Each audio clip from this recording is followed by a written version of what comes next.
मैं डॉक्टर भामा अग्रवाल आपके अपने यूट्यूब चैनल पर आपका स्वागत करती हूँ, अभिनंदन करती हूँ। आइए प्यारे बच्चों, आज हम छायावाद के 4 प्रमुख कवियों में अपना महत्वपूर्ण स्थान रखने वाले जयशंकर प्रसाद द्वारा रचित कामायनी का अध्ययन करते हैं। हमारे पाठ्यक्रम में आनंद सर्ग शामिल है। कामायनी जयशंकर प्रसाद की एक सर्वश्रेष्ठ कृति होने के साथ साथ यह आधुनिक हिंदी साहित्य का भी सर्वश्रेष्ठ काव्य ग्रंथ माना जाता है। कामायनी में 15 सर्ग हैं और आनंद उसका अंतिम सर्ग है।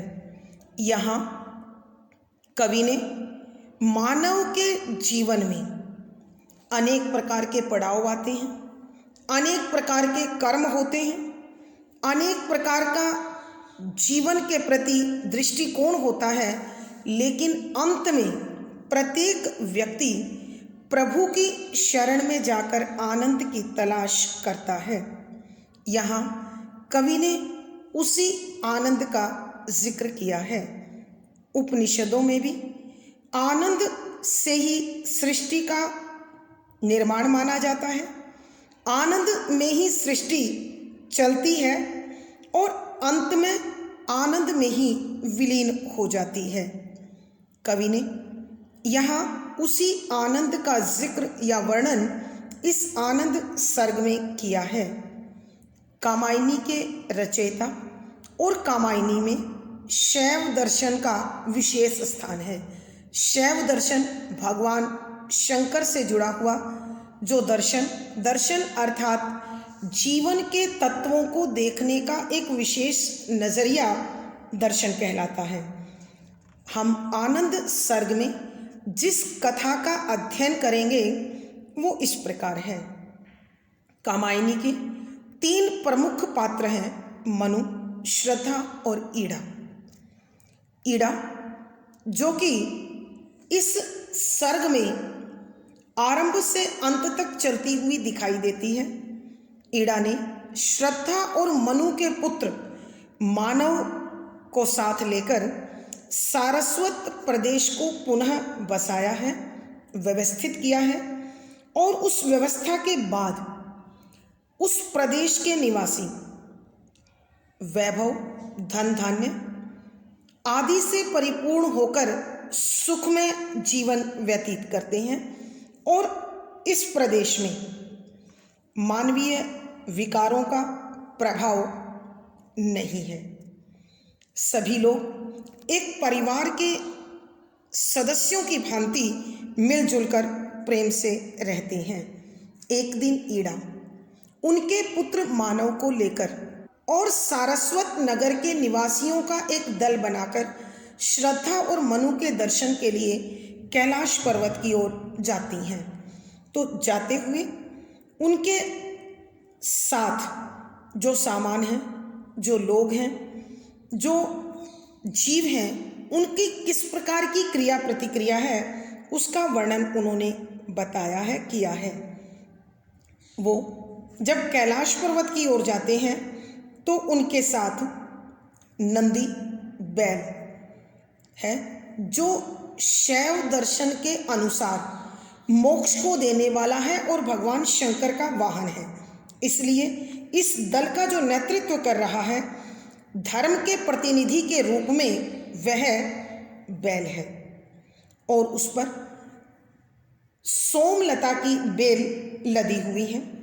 उसके एक घंटा लटका हुआ है जो निरंतर मधुर ध्वनि उत्पन्न करता है। यहाँ इस समूह का जो नेतृत्व कर रहा है वो मनु यानी मनु और श्रद्धा का पुत्र मानव है। उसके एक हाथ में बैल की रस्सी है और दूसरे हाथ में उसने त्रिशूल ले रखा है और पर्वतों की चढ़ाई कर रहा है। ईड़ा ने गैरवे रंग के साध्वी वस्त्र पहने हुए हैं और वह भी मानव के साथ साथ चल रही है। और उनके पीछे पीछे मधुर ध्वनि में मंगल गान करती हुई महिलाएं चल रही हैं। उनके दल में अनेक बच्चे, असंख्य युवक महिलाएं हैं जो बड़ी प्रसन्नतापूर्वक हंसी खुशी के साथ इस यात्रा को कर रहे हैं। उनके साथ चंवर हैं, यानी जिसे हम याक कहते हैं या चांवरी गाय कहते हैं, वो है। और उन पर इस ध्रुव मार्ग में, इस पर्वतारोहण के दौरान जिन जिन चीज़ों की आवश्यकता पड़ सकती थी वो उस पर लादी गई हैं। और बहुत से छोटे बालकों को भी इन पर बैठाया गया है। महिलाएं बच्चों से बातचीत करती हुई चल रही हैं। बच्चे जिज्ञासु होकर बार बार पूछते हैं कि अब हम कितना और चलेंगे, और इस प्रकार हंसी खुशी के साथ ये सारा रास्ता तय होता है। इड़ा शांत तपोवन की बात, यानी श्रद्धा और मनु जहाँ निवास करते हैं उसकी बात बता रही है। और बच्चे जिज्ञासा पूर्वक एक के बाद एक नए नए प्रश्न करते जा रहे हैं। यात्रियों का दल चलते चलते उस स्थान पर पहुंच चुका है जहां मनु समाधि में बैठे हैं और श्रद्धा अपने फूलों को अंजुलि में भरकर उनके निकट खड़ी हुई हैं। जाकर ईड़ा और मानव उन्हें प्रणाम करते हैं। तब मनु अपनी समाधि से हटकर उन्हें अद्वैतवाद, अभेदता का भाव या अभेदता के बारे में बताते हुए कहते हैं कि हम जिस स्थान पर हैं यहाँ सामने कैलाश पर्वत है और कोई भी किसी भी प्रकार से यहाँ अपना पराई के भेद में नहीं आ सकता। जो भी इससे जुड़े हुए हैं उनमें से कोई दुखी नहीं है, शापित नहीं है, तापित नहीं है, किसी में किसी प्रकार का कोई विकार नहीं है, कोई पापी नहीं है। सब एक दूसरे के साथ मिलजुल कर प्रेम से एक परिवार की भांति रहते हैं। श्रद्धा मनु के द्वारा दिए इस उपदेश को सुनकर मंद मंद मुस्काने लगती हैं और सारा का सारा पर्वतीय क्षेत्र अलौकिक प्रकाश से जगमगाने लगता है और पूरा वातावरण उस आनंद से भर जाता है।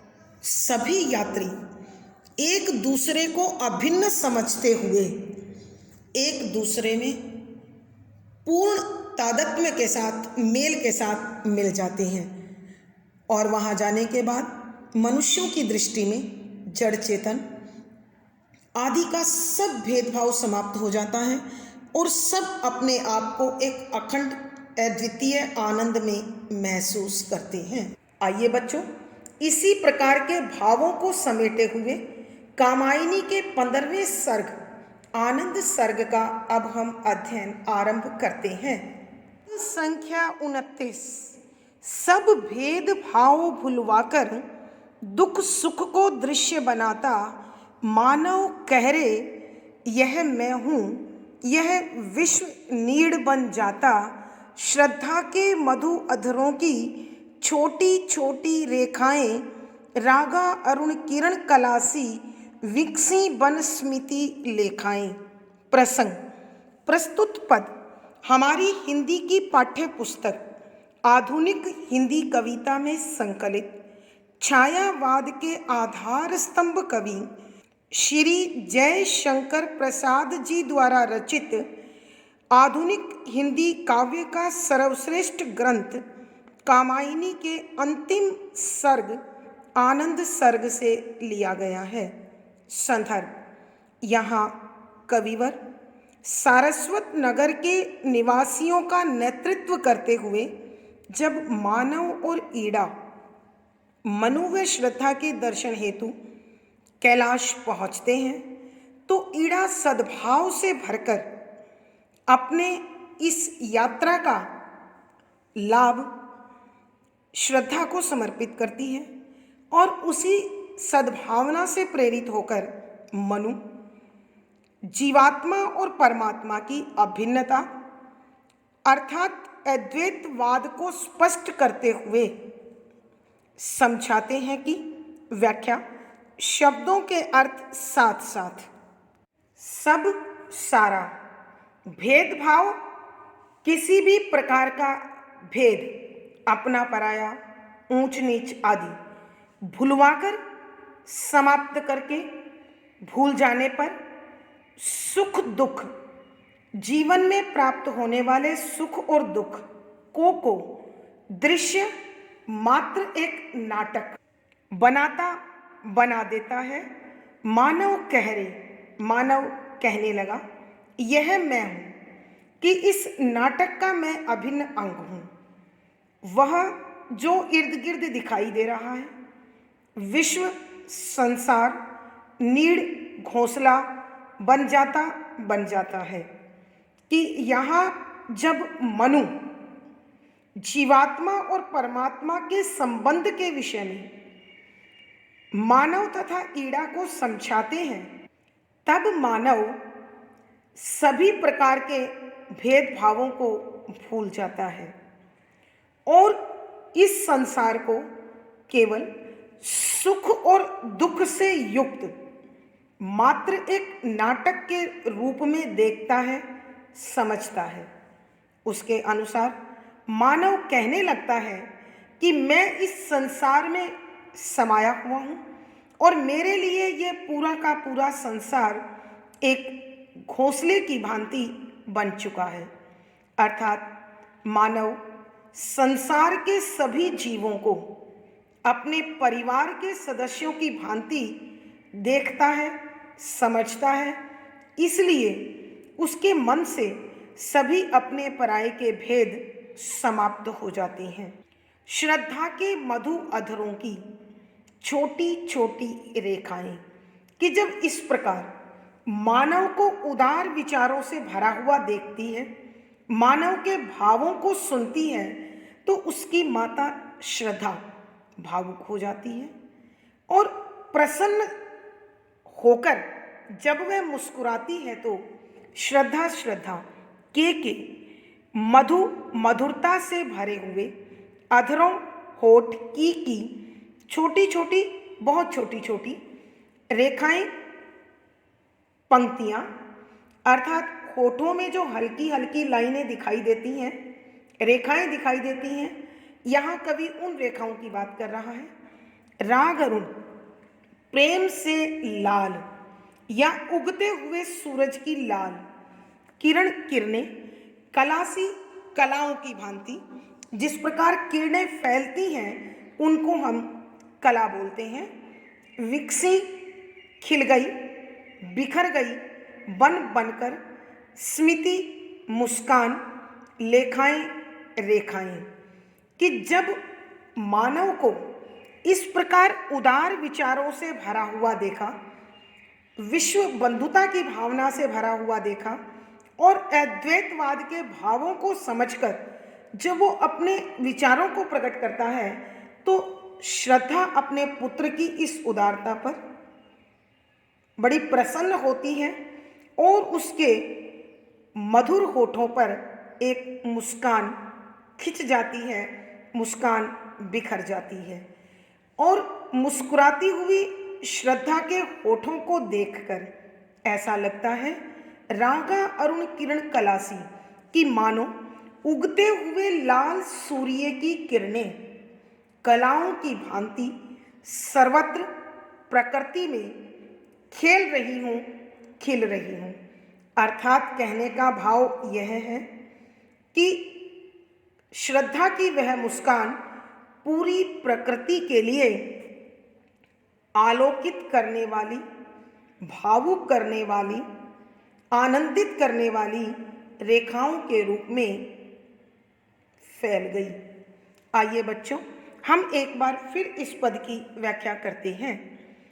यहाँ जब मनु मानव व ईड़ा को अद्वैतवाद तथा अभेदवाद के विषय में समझाते हैं, तो मानव बड़े उदार विचारों के साथ सभी भेदभावों को भूलकर इस सारे संसार को सुख दुख से भरे हुए एक नाटक के रूप में देखता है, समझता है और स्वयं को इसका एक पात्र मानता है, इसलिए उसे सारा संसार एक घोंसले के रूप में प्रतीत होता है, महसूस होता है।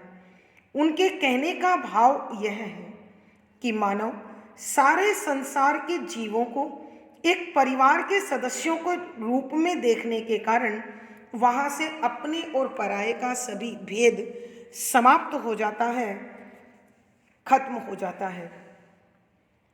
श्रद्धा के मधुर अधरों की छोटी छोटी रेखाएं कि जब माता श्रद्धा अपने पुत्र मानव के इन उदार विचारों को, इस अद्वैतवाद की स्पष्टता को और उसकी विश्व बंधुता को समझती है, तो उसके मधुर होठों पर बड़ी प्यारी सी मुस्कान फैल जाती है और उसे आनंद विभोर कर देती है।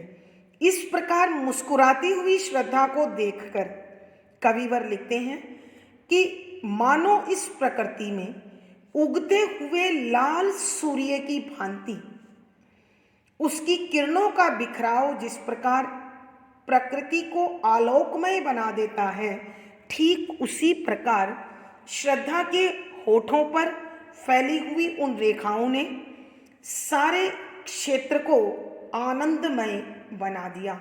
भावार्थ, कवि के कहने का भाव यह है कि विश्व बंधुता तथा अद्वैत अभेद मानव को इस संसार का एक अभिन्न अंग बना देती है और सभी भेदभावों को भुला देती है। विशेष यहाँ कविवर वसुधैव कुटुंबकम के सिद्धांत को स्पष्ट कर रहे हैं। शुद्ध साहित्यिक खड़ी बोली का प्रयोग है, शांत रस प्रसाद गुण है, लक्षणा शब्द शक्ति है। यहाँ कवि ने स्वनिर्मित छंद का प्रयोग किया है, गेय शैली और संगीतात्मकता बनी हुई है। इस पद में अनुप्रास, संबोधन, रूपक, उपमा, पदमैत्री, पुनरुक्ति आदि अलंकारों का सुंदर सटीक प्रयोग हुआ है।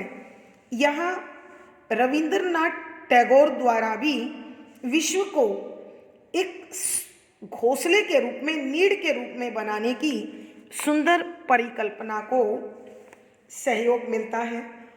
परिकल्पना सार्थक होती है। पद संख्या 30, वह कामायनी जगत की मंगल कामना अकेली थी, ज्योतिषमती प्रफुल्लित मानव तट की वन बेली, वह विश्व चेतना पुलकित थी, पूर्ण काम की प्रतिमा, जैसे गंभीर महाहृद से भरा विमल जल महिमा।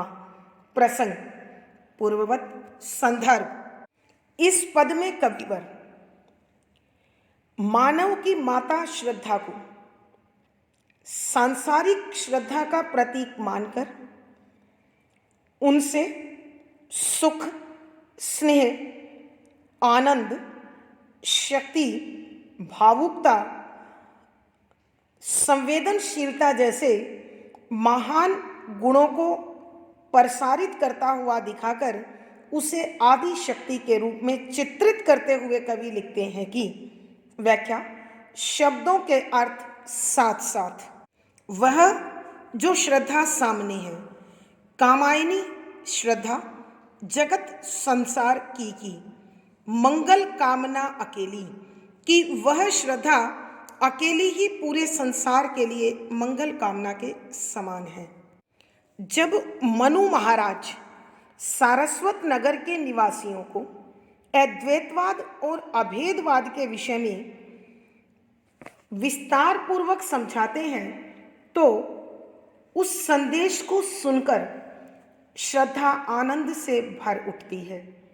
वह श्रद्धा इस समूचे संसार के लिए मंगल करने वाली, मंगल कामना करने वाली अकेली आदि शक्ति के रूप में चित्रित हो रही है, अर्थात समूची मानव जाति के लिए कल्याण का लक्ष्य निर्धारित करना और उस पर अपनी भावनाओं का प्रभाव डालना श्रद्धा का एकमात्र लक्ष्य यहाँ दिखाया गया है। थी ज्योतिषमती, प्रकाशवान या प्रकाशमती, प्रफुल्लित, प्रसन्न, मानस मानसरोवर तट किनारा की वन बेली, वन प्रदेश की एक लता के समान, कि कविवर बता रहे हैं ऐसे समय में श्रद्धा प्रकाशमान होकर, प्रकाशमती बनकर आनंद विभोर दिखाई दे रही थी। और वह मानसरोवर के किनारे वन में एक अकेली लता के समान कोमलता से भरी हुई प्रतीत हो रही थी।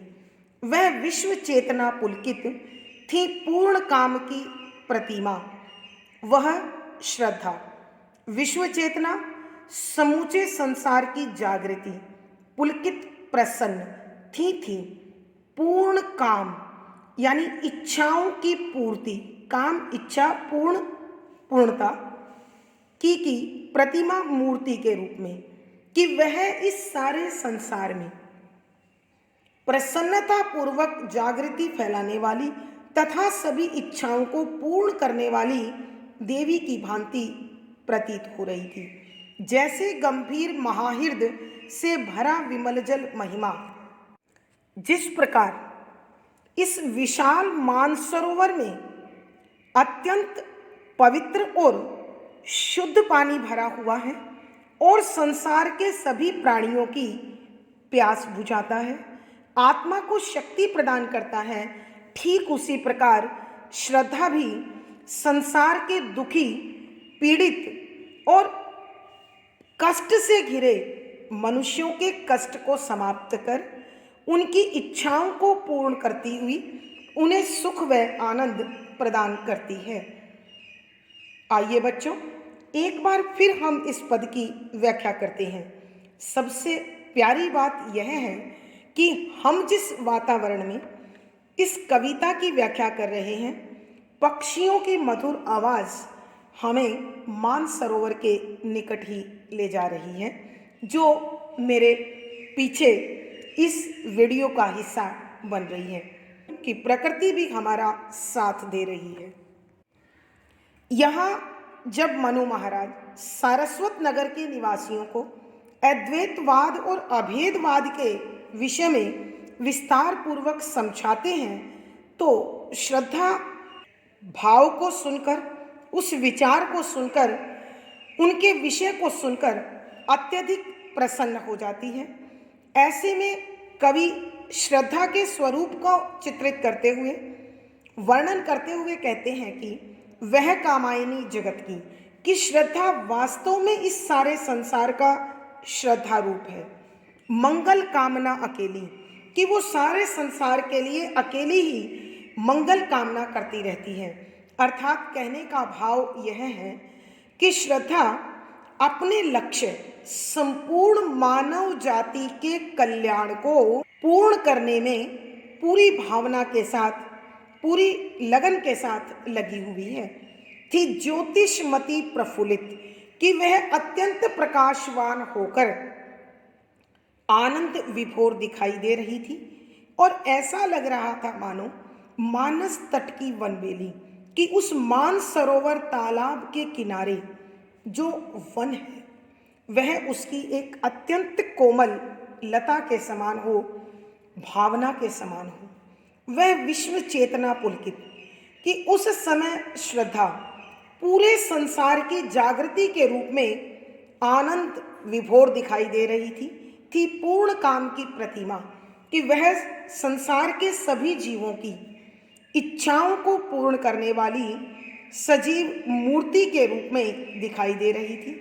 जैसे गंभीर महाहृदय से भरा विमल जल महिमा, कि जिस प्रकार वो मानसरोवर तालाब अत्यंत पवित्र स्वच्छ जल से भरा हुआ सारे संसार के प्राणियों की प्यास बुझाता है, उनको पाप मुक्त करता है और आत्मा की शक्ति व शांति प्रदान करता है, ठीक उसी प्रकार श्रद्धा भी सारे संसार के कष्टों को, दुखों को, वेदनाओं को समाप्त कर उनकी इच्छाओं को पूर्ण करती हुई उन्हें सभी प्रकार का सुख, संतोष व आनंद प्रदान करती है। भावार्थ: कवि के कहने का भाव यह है कि श्रद्धा आदि शक्ति के रूप में इस सृष्टि के कल्याण में लगी हुई है। विशेष: यहाँ कवि ने श्रद्धा के रूप में कामायनी शब्द का अत्यंत सार्थक प्रयोग किया है। शुद्ध साहित्यिक खड़ी बोली का प्रयोग है। अभिधा शब्द शक्ति है, शांत रस है, प्रसाद गुण है। कवि ने स्वनिर्मित छंद का प्रयोग किया है। गेय शैली और संगीतात्मकता बनी हुई है। इस पद में अनुप्रास, रूपक, श्लेष, उदाहरण, उल्लेख आदि अलंकारों का सुंदर सटीक प्रयोग हुआ है। पद संख्या 31। जिस मुरली के निस्वन से यह शून्य राग में होता, वह कामायनी विहस्ती अग जग था मुखरित होता। क्षण भर में सब परिवर्तित अणु अणु थे विश्व कमल के। पिंगल प्राग से मचले आनंद सुधारस छलके। प्रसंग पूर्ववत। संदर्भ: इस पद में जब महाराज मनु सारस्वत नगर के निवासियों को अद्वैतवाद और अभेद के विषय में समझाते हैं, तो वहाँ श्रद्धा उनके विचारों को सुनकर आनंद विभोर हो जाती है, भावुक हो जाती है। तो श्रद्धा के उस आनंद की प्रतिक्रिया या श्रद्धा के उस आनंद का स्वरूप किस प्रकार सारे वातावरण में मिल गया और सारे वातावरण को प्रभावित कर गया, उसका वर्णन करते हुए कविवर लिखते हैं कि व्याख्या: शब्दों के अर्थ साथ साथ जिस जिस मुरली बांसुरी के निस्वन ध्वनि आवाज से यह यहाँ का शून्य सन्नाटा रागमय प्रेम से भर जाता है।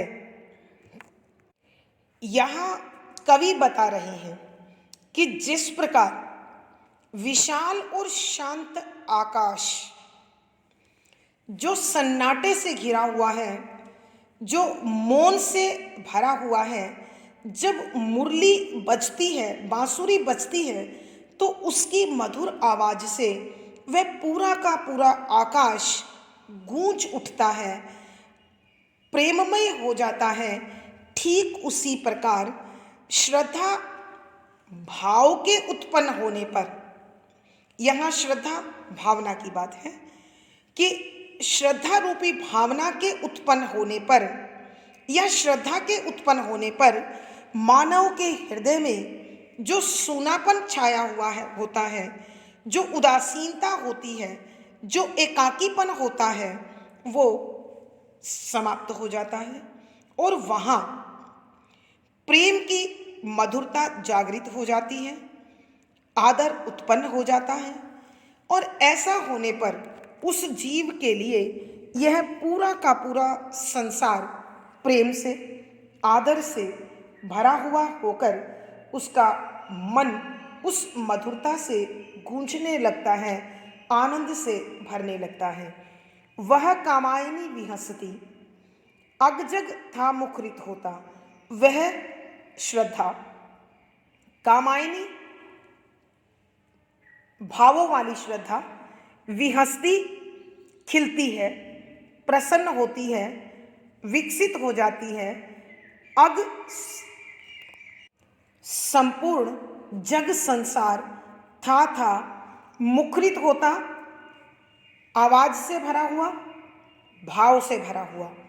कि जब यह श्रद्धा रूपी श्रद्धा खिलती है, अर्थात मनुष्य के हृदय में कोमल भावों का जन्म होता है, ठीक उसी प्रकार वहाँ कैलाश पर्वत की शरण में या कैलाश पर्वत पर विद्यमान मान सरोवर तट के किनारे पर श्रद्धा की मधुर मुस्कान मानव मन की श्रद्धा की भांति बड़ी प्रभावी और विलक्षण गुण के साथ प्रकट हो गई।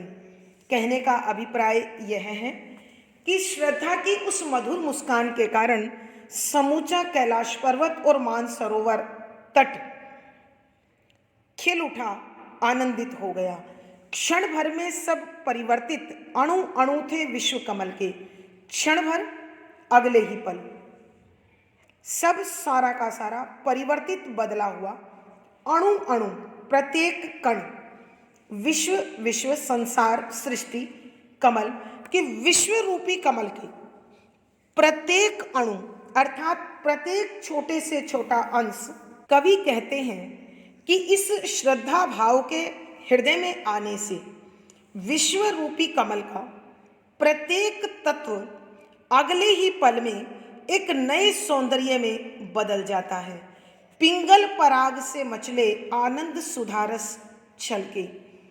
पिंगल पीले रंग वाला, पराग परागकुण, पराग परागकण मचले निकल आते हैं कि जैसे ही ये विश्व रूपी कमल खिलता है तो पीले रंग का मकरंद इन खिले हुए फूलों पर बिखर जाता है और यहाँ नन्ही नन्ही ओस की बूंदें अथवा मकरंद की बूंदें अमृत का रूप धारण कर इस पुष्प पर खिल उठती हैं, दिखने लगती हैं।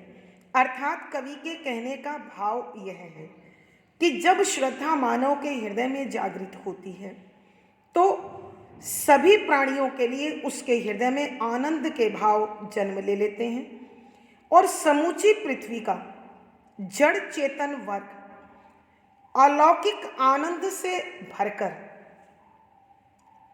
खुशी का अनुभव करता है। आइए बच्चों, हम एक बार फिर हम इस पद की व्याख्या करते हैं। जिस मुरली के निस्वन से यह शून्य राग में हो जाता, कि यहाँ कविवर बता रहे हैं कि जब मुरली का स्वर मुखरित होता है, जब मुरली ध्वनित होती है, बांसुरी बजती है, तो यह विशाल मौन आकाश अपने सन्नाटे को खोकर वहाँ प्रेम की अनुभूति करता है, प्रेममय हो जाता है। ठीक उसी प्रकार जब मानव के हृदय में श्रद्धा का अर्थात श्रद्धा भाव का जन्म होता है तो इस सृष्टि का कण कण और मानव के हृदय का हर कोना अपना सूनापन खोकर आनंद महसूस करता है, खुशी महसूस करता है और उसके लिए यह हृदय और संसार प्रेम के भावों से भर जाता है। परिणाम स्वरूप सारी सृष्टि आनंद, केवल आनंदमय दिखाई देती है। वह कामायनी विहस्ती अगजगथा मुखरित होता, क्षण भर में सब परिवर्तित अणु अणु थे विश्व कमल के, पिंगल पराग से मचले आनंद सुधारस छलके। तो यहाँ कविवर बता रहे हैं कि जब कैलाश पर्वत पर स्थित मानसरोवर के निकट श्रद्धा हंसती है, प्रसन्न होती है, तो उसकी प्रसन्नता इस समूचे संसार में प्रकट हो जाती है, दिखाई देती है। इसलिए अगले ही क्षण विश्व रूपी कमल खिल जाता है और पूरा का पूरा वातावरण पूरी तरह से बदल जाता है और इस कमल पर पीले रंग के परागकण तुरंत विकसित हो जाते हैं और शबनम के मोती या मकरंद के कण अमृतमय बनकर उस पुष्प पर छलक उठते हैं। अर्थात कवि कहना चाहते हैं कि जब किसी मानव के मन में श्रद्धा का भाव जन्म लेता है तो उसके चेहरे पर और उसके हृदय में आनंद स्पष्ट छलकने लगता है। उसके लिए पृथ्वी का प्रत्येक अवयव, सारा सजीव और निर्जीव जगत और प्राणी पूर्ण रूप से एक दिव्य अलौकिक आनंद में भर उठते हैं और चारों ओर सुखमय वातावरण निर्मित हो जाता है। भावार्थ, कवि के कहने का भाव यह है कि जब जब श्रद्धा पैदा होती है, जब जब श्रद्धा उत्पन्न होती है, तब तब यह सारी सृष्टि सुंदर भावों से भरी हुई दिखाई देती है। विशेष यहाँ कवि ने श्रद्धा भाव के जन्म का विशेष प्रभाव दर्शाया है। शुद्ध साहित्यिक खड़ी बोली का प्रयोग है, शांत रस प्रसाद गुण है, लक्षणा शब्द शक्ति है। यहाँ कवि ने स्वनिर्मित छंद का प्रयोग किया है, ये शैली और संगीतात्मकता है। इस पद में रूपक, अनुप्रास, उदाहरण, श्लेष, पुनरुक्ति प्रकाश, स्वर मैत्री, मानवीकरण आदि अलंकारों का सुंदर सटीक प्रयोग हुआ है। पद संख्या 32। अति मधुर गंध वह बहता परिमल बूंदों से सिंचित सुख स्पर्श कमल केसर का, सुख स्पर्श कमल केसर का कर आया रज से रंजित, जैसे असंख्य मुकुलों का मादन विकास कर आया, उनके अछूत अधरों का कितना चुंबन भर लाया। प्रसंग पूर्ववत। संदर्भ यहाँ कविवर उस समय का वर्णन करते हैं जब मनु महाराज सारस्वत नगर के निवासियों का नेतृत्व करते हुए मानव तथा ईड़ा को अद्वैतवाद और अभेदवाद का संदेश देकर जीवात्मा और परमात्मा की समरूपता का एकीकृत रूप का वर्णन करते हैं, तो उन विचारों से प्रभावित होकर श्रद्धा आनंद विभोर हो जाती है। यहाँ कैलाश पर्वत पर मान सरोवर के निकट श्रद्धा की मधुर मुस्कान का जो प्रभाव है, उसका वर्णन करते हुए कविवर लिखते हैं कि व्याख्या शब्दों के अर्थ साथ साथ अति अत्यधिक मधुर मिठास से भरी, गंध वह सुगंधित वायु, महकती हुई पवन, बहता बहने लगा। कि कवि कहते हैं जब श्रद्धा के होठों पर कोमल और मधुर मुस्कान बिखर गई तो परिणाम स्वरूप सारे कैलाश पर्वत के अंचल में, क्षेत्र में पूरा का पूरा वातावरण अत्यंत महकता हुआ आकर्षक और सुंदर बन गया। परिमल बूंदों से सिंचित, परिमल मकरंद, बूंद बूंद सिंचित सींचा हुआ, कि ऐसा लगा कि यह सारी की सारी हवा सुगंध से परिपूर्ण मकरंद की बूंदों से सींची गई है, अर्थात भरी हुई है। सुख स्पर्श कमल केसर का, सुख आनंद, स्पर्श छुअन, कमल कमल का फूल, केसर केसर अर्थात पीला रंग, पराग, कर आया बन गया है।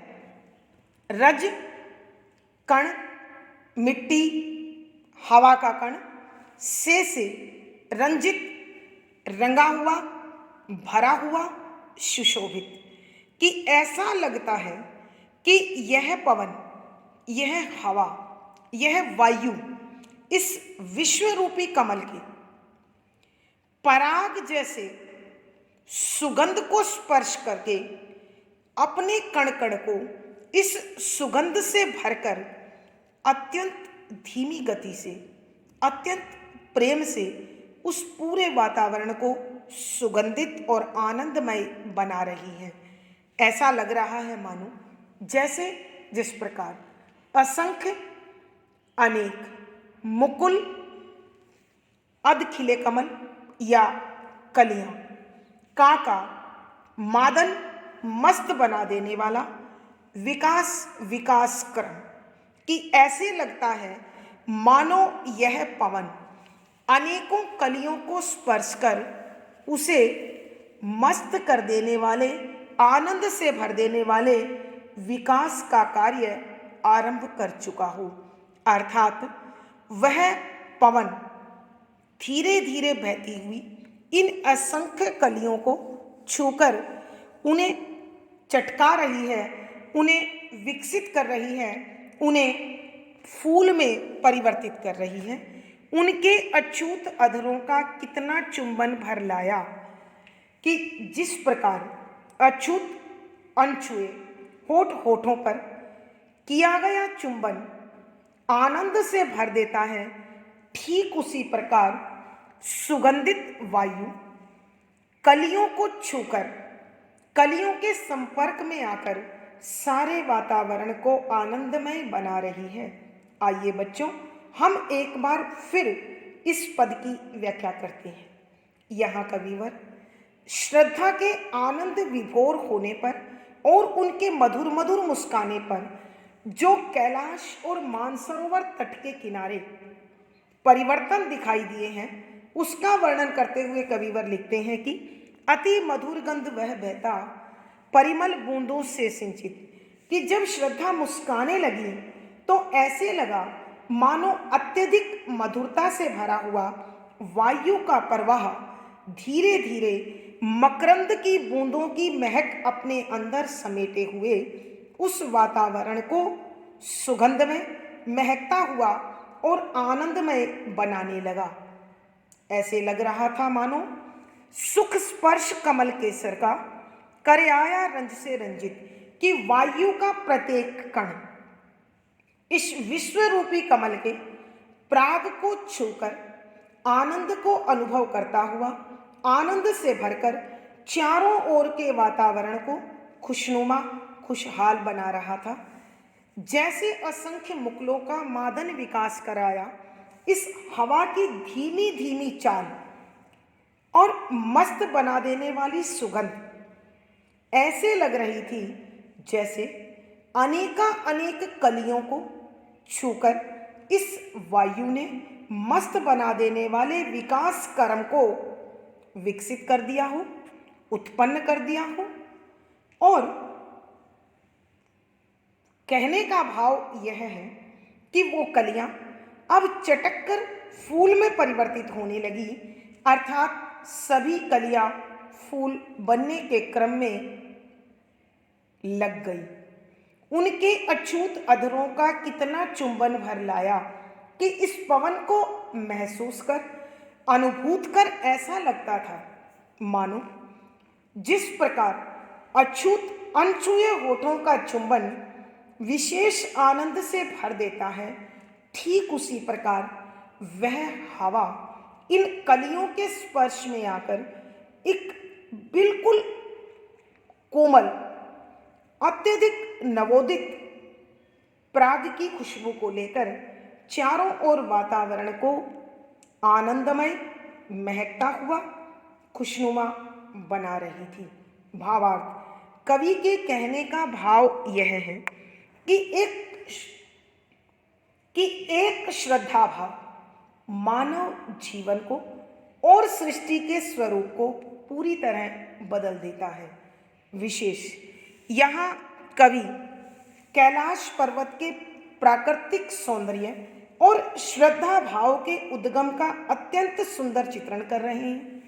शुद्ध साहित्यिक खड़ी बोली का प्रयोग है। शांत रस प्रसाद गुण अथवा अद्भुत रस प्रसाद गुण लिख सकते हैं हम। प्यारे बच्चों, चुंबन के कारण हम यहाँ श्रृंगार रस और माधुर्य गुण भी लिख सकते हैं। कवि ने स्वनिर्मित छंद का प्रयोग किया है। ये शैली है और संगीतात्मकता बनी हुई है। यहाँ अनुप्रास, उत्प्रेक्षा, उदाहरण, उपमा, मानवीकरण आदि अलंकारों का सुंदर सटीक प्रयोग हुआ है। आज की कक्षा में प्यारे बच्चों इतना ही। अगली वीडियो में फिर मुलाकात होगी। पिछली वीडियो का लिंक डिस्क्रिप्शन बॉक्स में मिल जाएगा। आशा है पढ़ा गया विषय आनंद सर्ग की भांति ही आनंद से भर रहा है। आप अपने विचार कमेंट बॉक्स में अवश्य लिखें। वीडियो को लाइक करें, शेयर करें और चैनल सब्सक्राइब करें। आपका दिन और जीवन मंगलमय हो, इसी शुभकामना के साथ आभार, धन्यवाद।